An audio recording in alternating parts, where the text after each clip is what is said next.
Shabbat Shalom, nous sommes Shabbat Vaïra.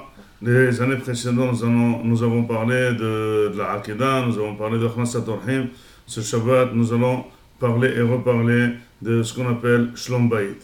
Vous savez que Abraham Avinu, il était en plein après la Brit Mila. Il était très fatigué, mais tout de même, la Midda de Khnasat Orhim était innée en lui. Et finalement, il a décidé de chercher des invités. Il a cherché, il les a trouvés. Il a trouvé 3 invités. Et finalement, la personne vieille de 100 ans, avec sa femme à la cuisine de 90 ans, en train de courir toute la journée et de leur faire un repas halavi, un repas bassari, avec un service, avec une salle de bain, avec tout ce qu'il faut. Finalement, un traitement d'invités de haut de gamme, difficile pour 2 personnes âgées. Mais les invités ont décidé de faire un geste pour mettre en relief le travail de la femme. Et ils ont demandé Aye Sarah Ishtecha, où elle est ta femme? Et les gens répondent Hineba Ohel, elle est dans la tente. Disent les Mefarshim qu'ils ont fait ça pour relever le kavod de la femme vis-à-vis de son mari. La première remarque, avant qu'on analyse cet acte, la première remarque est que la femme doit être aimée et mechoubedet par son mari jusqu'à 120 ans. Parce que imaginez-vous, nous, jeunes, on n'est pas très jeunes, mais on est jeunes tout de même, penser que faire du hiboub, ça veut dire valoriser la femme vis-à-vis de son mari à l'âge de 100 ans. Nous, jeunes comme on peut penser qu'à l'âge de 100 ans, c'est vraiment futile. Eh bien non, les malachim pensent que même à l'âge de 100 ans, il faut absolument que le kavod de la femme soit bien placé vis-à-vis de son mari.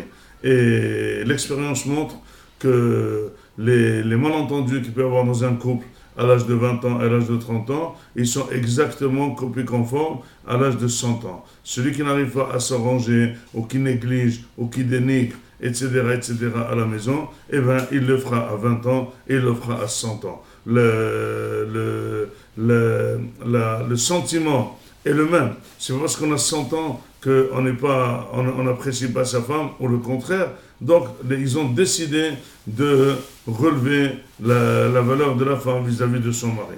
La question qui se pose, c'est comment c'est fait, comment ça travaille cet acte de hiboub. C'est quoi les habbiba al-bala? Comment? Parce qu'ils ont dit, où est ta femme? Il dit, elle est à la cuisine, alors il est les habbiba al-bala.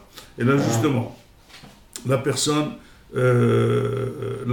doit être toujours éveillée et mettre en relief les actes de l'autre.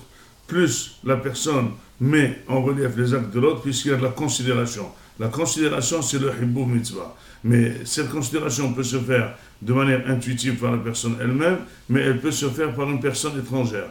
En posant une question à un invité sur la table, qui c'est qui a fait cette belle mayonnaise? Qui c'est qui a fait cette glace? Ah, l'autre dit, ah, c'est ma femme. Eh bien, il a pointé, il a mis en relief le mari, qu'il a une femme qui sait très bien cuisiner. Cette considération, elle se fait acte par acte. C'est pas parce qu'il y a un très grand shlom bayit entre l'homme et la femme qu'il faut absolument rester sous silence et ne pas mettre en relief qui c'est qui a fait l'omelette, qui c'est qui a fait ça, comment ça c'est bon, comment ça c'est pas bon, parce que le travail est routinier, la considération doit être aussi routinière. C'est pas parce qu'il y a une routine de travail, c'est pas parce qu'il y a une routine de faire les choses, c'est pas une routine de cuisiner, parce qu'il y a une routine de tenir une maison, et bien que la considération ne doit pas se renouveler. La considération, c'est l'essence, le kérosène qui donne à la personne la force de faire. La preuve, c'est que, imaginez-vous que le mari s'absente pour quelques jours, la femme n'a pas envie de cuisiner et de faire des grandes tables. Pourquoi? Parce qu'elle a besoin de cette considération. Donc si jamais elle fait pour l'autre et l'autre ne met pas en relief ce qu'il fait, eh bien il la déconsidère. Eh bien les malachim, ils ont trouvé utile que faire un acte de bonté vis-à-vis de ce couple, c'est demander à Abraham où elle est ta femme, il va répondre elle est à la cuisine, et là il va comprendre que sa femme c'est une femme active et qui fait le mieux au mieux pour servir les invités, et il va la reconsidérer. D'ici à nous, morale, savoir considérer sa femme. c'est quelque chose qui doit se faire tous les jours. Parce que justement, parfois et souvent, les énervements et le changement d'humeur à la maison vient parce que les petites choses ne sont pas considérées, on ne valorise pas l'acte de l'autre à juste valeur, et donc finalement, on trouve utile de s'énerver.